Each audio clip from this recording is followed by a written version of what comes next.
Cinta terlarang, tumbal terkutuk, kisah asmara dan ilmu hitam. Di desa Sukajadi yang asri, hiduplah seorang gadis cantik bernama Sekar. Kecantikannya bagaikan bunga yang mekar di tengah padang ilalang, memikat hati setiap pemuda yang memandangnya. Salah satunya adalah pemuda tampan bernama Bima, yang jatuh hati pada Sekar sejak pandangan pertama. Bima, seorang pemuda sederhana yang bekerja sebagai petani, memberanikan diri untuk mengungkapkan perasaannya kepada Sekar. Namun, cinta Bima ditolak mentah-mentah oleh Sekar. Gadis itu telah menambatkan hatinya pada pemuda lain, seorang saudagar kaya bernama Prabu. Kecewa dan sakit hati, Bima mencari cara untuk mendapatkan cinta Sekar. Dalam keputusasaannya, ia terjerumus ke dalam dunia mistis yang gelap. Ia menemui seorang dukun sakti bernama Ki Jaran, yang terkenal dengan ilmu hitamnya yang ampuh. Ki Jaran bersedia membantu Bima, namun dengan syarat yang mengerikan. Bima harus menyerahkan jiwanya kepada iblis dan menjadi budak Ki Jaran selamanya. Terbutakan oleh cinta, Bima menerima perjanjian itu tanpa ragu. Ki Jaran melakukan ritual gelap di tengah malam, memanggil roh-roh jahat untuk merasuki tubuh Sekar. Ia juga memberikan Bima sebuah jimat yang konon bisa membuat Sekar jatuh cinta padanya. Keesokan harinya, Bima menemui Sekar dan memberikan jimat itu. Sekar menerimanya dengan senang hati, tidak menyadari bahwa jimat itu adalah awal dari malapetaka. Malam itu, Sekar mulai mengalami mimpi buruk yang mengerikan. Ia melihat sosok-sosok menakutkan yang mengejarnya dan mengancamnya. Ia juga mendengar suara-suara bisikan yang menyuruhnya untuk mencintai Bima. Keesokan harinya, Sekar berubah drastis. Ia menjadi pendiam dan murung. Ia juga mulai menjauhi Prabu dan mendekati Bima. Prabu merasa curiga dan khawatir, namun ia tidak bisa berbuat apa-apa. Suatu malam, Sekar terbangun dari tidurnya dengan keringat dingin. Ia merasakan kehadiran makhluk halus di kamarnya.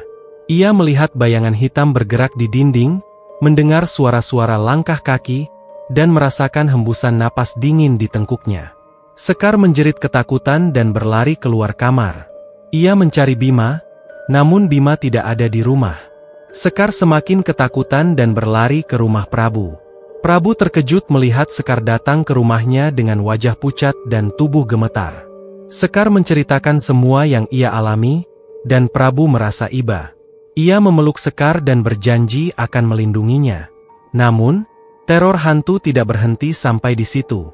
Malam demi malam, Sekar terus diganggu oleh makhluk-makhluk halus. Ia melihat pocong bergentayangan di halaman rumahnya, kuntilanak menangis di pohon mangga, dan genderuwo menggedor-gedor pintu kamarnya. Sekar semakin kurus dan lemah. Ia tidak bisa makan dan tidur dengan nyenyak. Ia juga sering mengalami kesurupan, berbicara dengan suara-suara aneh dan melakukan tindakan-tindakan yang tidak wajar. Prabu tidak tinggal diam melihat penderitaan Sekar. Ia berusaha mencari tahu penyebab teror hantu yang menimpa Sekar. Ia bertanya kepada orang-orang pintar, dukun, dan paranormal. Dari penyelidikannya, Prabu menemukan fakta yang mengejutkan. Ia mengetahui bahwa Bima telah menggunakan ilmu hitam untuk mendapatkan cinta Sekar.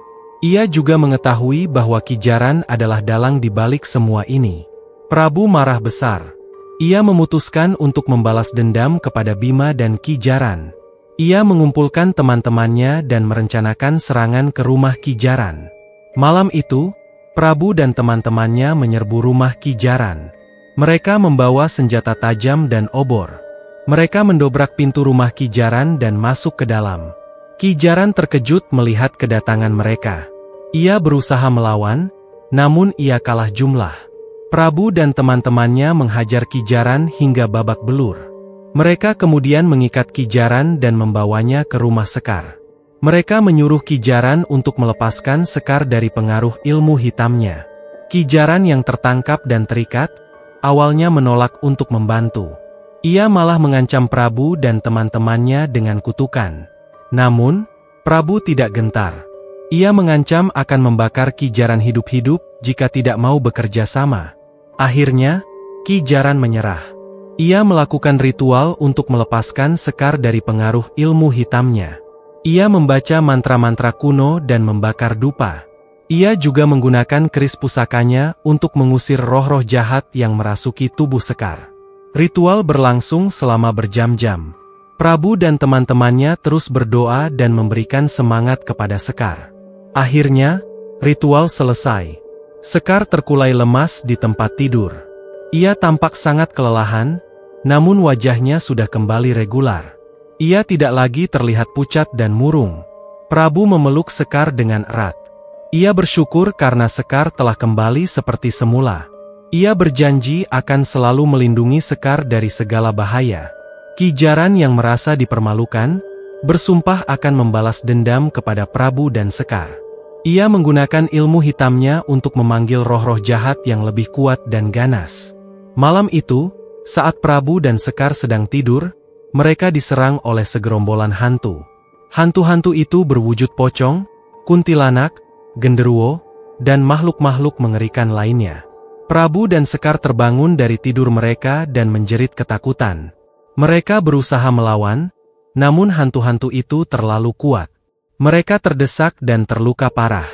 Tiba-tiba, sosok wanita cantik bergaun putih muncul di hadapan mereka. Wanita itu adalah arwah Ibu Sekar, yang telah meninggal beberapa tahun yang lalu. Arwah Ibu Sekar melindungi Prabu dan Sekar dari serangan hantu-hantu itu. Ia menggunakan kekuatan cahaya untuk melawan kekuatan kegelapan. Pertempuran antara arwah Ibu Sekar dan hantu-hantu itu berlangsung sengit. Arwah Ibu Sekar berhasil mengusir sebagian besar hantu-hantu itu, namun ia sendiri terluka parah. Sebelum menghilang, arwah Ibu Sekar berpesan kepada Prabu dan Sekar untuk selalu berhati-hati dan tidak mudah percaya kepada orang lain.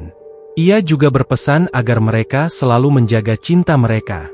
Prabu dan Sekar yang selamat dari serangan hantu, menyadari bahwa mereka harus segera mengalahkan Ki Jaran.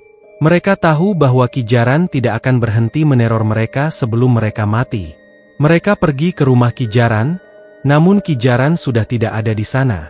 Mereka hanya menemukan sebuah surat yang ditinggalkan oleh Ki Jaran.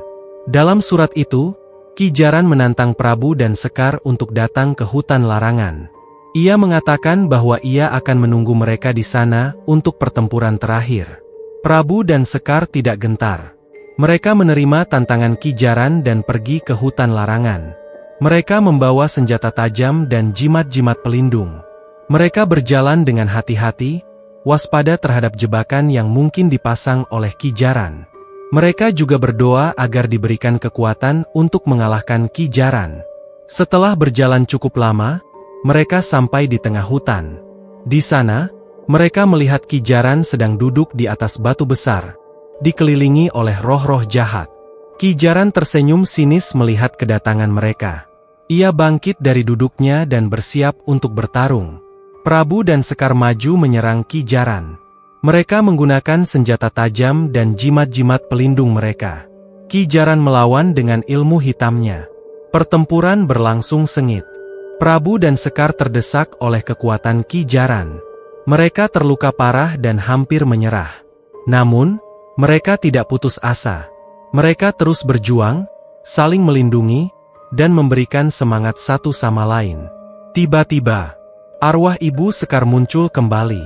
Ia membantu Prabu dan Sekar melawan Ki Jaran. Arwah Ibu Sekar menggunakan kekuatan cahayanya untuk melemahkan Ki Jaran. Ki Jaran semakin terdesak. Ia mulai ketakutan dan panik. Ia mencoba melarikan diri, namun arwah Ibu Sekar menghalanginya. Akhirnya, Prabu berhasil menusuk Ki Jaran dengan keris pusakanya. Ki Jaran menjerit kesakitan dan berubah menjadi debu. Roh-roh jahat yang mengelilingi Ki Jaran juga menghilang seketika.